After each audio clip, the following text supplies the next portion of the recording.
எல்லாத்துக்கும் தெரிஞ்சிருக்கும், ரா எக்ல செய்யற மைனேஸுக்கு வந்து ஆல்ரெடி தமிழ்நாடு கவர்மெண்ட் வந்து கடந்த ஏப்ரல் மாதத்திலேயே தடை விதிச்சிருந்தாங்க. இப்போ அந்த தடையை வந்து மேலும் 1 வருடத்துக்கு நீட்டிச்சிருக்காங்க.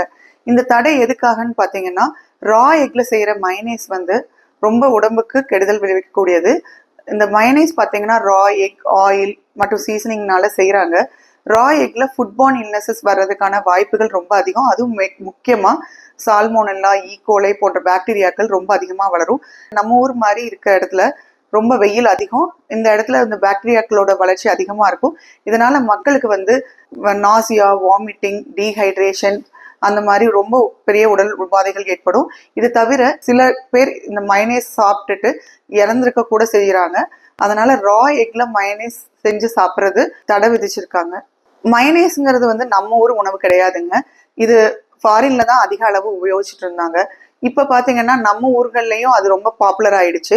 மயனேஸை அதிக அளவுல வந்து பாத்தீங்கன்னா burger, shawarma, French fries, grill போன்ற ஜங்க் ஃபுட்டுக்காக தான் இதை சைட் டிஷ்ஷா வச்சு நம்ம ஊர்கள்ல இப்ப சாப்பிட்றாங்க.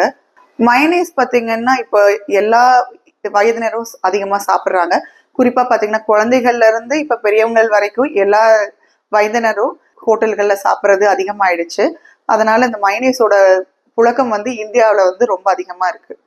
மயனேஸுங்கிறது பச்சை முட்டை, எண்ணெய், சீசனிங்ஸ் இதெல்லாமே போட்டு செய்யறது. இது பச்சை முட்டையில செய்யறதுனால அதோட செல்ஃப் லைஃப்ங்கிறது ரொம்ப ரொம்ப கம்மியா தான் இருக்கும். குறிப்பா அது செஞ்சு சில மணி நேரங்கள்ல நம்ம சாப்பிடணும்.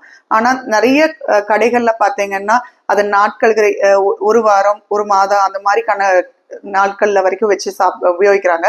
அதனால அதுல சீக்கிரமா தீங்கு விளைவிக்கக்கூடிய பாக்டீரியாக்கள் ரொம்ப அதிகமா வளரும். அது நம்ம ஊர் போன்ற வெப்பம் அதிகமா இருக்க நாடுகள்ல பாத்தீங்கன்னா அதோட வளர்ச்சி ரொம்ப அதிகமா இருக்கும். ரா எக்னால செஞ்ச மயனேஸ் தான் நம்ம அதிகமா சாப்பிடக்கூடாது.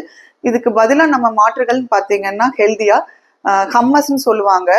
வெள்ளை கொண்ட குடலைய வேக வச்சு அதோட எள், பூண்டு அந்த மாதிரி போட்டு செய்யறது ஹம்மஸ்ன்னு சொல்லிட்டு இதை வந்து நீங்க ஹெல்தி ஆல்டர்னேட்டிவா எடுத்துக்கலாம். இதை தவிர அவகேடோ டிப், அதாவது வெண்ணெய் பழம் சொல்லுவாங்க இல்லைங்களா, அதுல செய்யற டிப் எடுத்துக்கலாம். வெஜ் மயனேஸ் கூட இப்ப கடைகள்ல அவைலபிளா இருக்கு.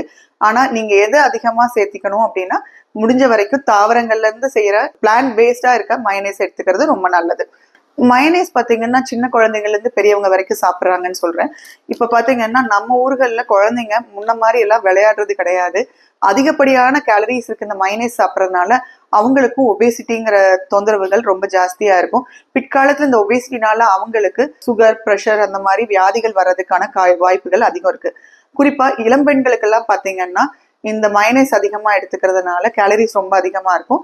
அதனால அவங்களுக்கும் ஒபேசிட்டி, பிசிஓடி, இந்த மாதவிடாய் சம்பந்தமான பிரச்சனைகள் ஏற்படுறதுக்கு வழிவகுக்குதுங்க. முன்னெல்லாம் பாத்தீங்கன்னா பெண்கள் திருமணமான சில வருடங்கள்லயே கன்சீவ் ஆயிட்டு குழந்தைங்களெல்லாம் ஈஸியா அவங்களுக்கு குழந்தை பெற்றுக்கிறது ரொம்ப ஈஸியா இருக்கும்.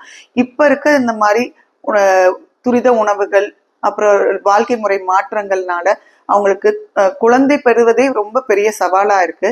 அதனால நல்ல ஆரோக்கியமான நம்ம ஊர்ல கிடைக்கக்கூடிய காய்கறிகள், பழங்கள், முழு தானியம், முழு பயிர்கள் இந்த மாதிரி உணவுகளை எடுத்துட்டு அவங்களுக்கு ஏதாவது பிரச்சனை இருந்தா தகுந்த உணவியல் ஆலோசகர்கிட்ட கரெக்டான ஆலோசனை பெற்றுட்டு அவங்க உணவு முறை மாற்றங்கள்ல கொண்டு வந்துக்கிறது ரொம்ப நல்லதுங்க.